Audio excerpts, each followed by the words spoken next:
The West must heed the warning from Taiwan. China is threatening global freedom. July 21, 2026. Taiwan's President Lai Ching-te has told his people to defend their democracy and resist any attempt to force the island to become part of China. Speaking to the annual conference of his Democratic People's Party, DPP, Mr. Lai, elected 2 years ago, warned of the Red Terror coming from Beijing, including the new ethnic unity law which took effect in China on July 1, in which criminalizes criticism of the Chinese Communist Party, CCP, wherever it occurs in the world. There are fears that this law could be used to arrest and prosecute Taiwanese whom Beijing regards as separatists. The president is absolutely right, and his message is important not only for Taiwan, but for the entire democratic world. The West, as well as democracies in the region such as Japan and Korea, should heed his warning about the threat from China. Beijing poses two different but equally significant dangers. The first is its current insidious and intensifying campaign of influence, infiltration, intimidation, and espionage. This is already well underway and threatens the foundations of liberal democratic societies everywhere. The second is active war, which would be catastrophic for the entire world. Under the first danger, Beijing's tentacles have spread far and wide, and its influence is already being felt.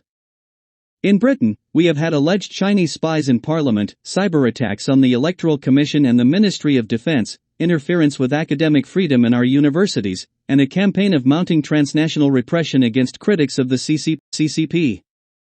Last month, 2 men received significant jail sentences for carrying out surveillance and harassment operations against Hong Kong exiles in the UK. Members of the Hong Kong, Tibetan, Uyghur and dissident Chinese diaspora communities face growing threats, including Carmen Lau, the pro-democracy activist and former Hong Kong district councillor, who has been targeted with threatening and sexually explicit messages generated by artificial intelligence.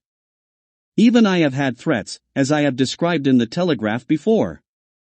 Similar incidents have happened throughout most Western democracies. In Japan, a Chinese diplomat went further, calling for the beheading of Sanai Takaichi, the Japanese prime minister, last November. Takaichi had said that an attack on Taiwan would threaten Japan, to which the Chinese consul general in Osaka said on social media that the dirty neck that sticks itself in must be cut off. Even if he did not mean it literally, it was extraordinarily inappropriate language for any diplomat to use. Around the world, China tries to shut down criticism. In Bangkok last year, an exhibition of pro-democracy artwork focused on Hong Kong, Tibet, the Uyghurs, as well as Myanmar, was censored at the behest of the CCP. And Beijing appears to have taken over Thailand's immigration and asylum policy, resulting in the forced return of 40 Uyghurs from Bangkok to China last year. Just last week, Chinese dissident Zhang Xinyan, who was arrested in Thailand in May, was prevented from leaving to a country that had offered her resettlement, under pressure from Beijing.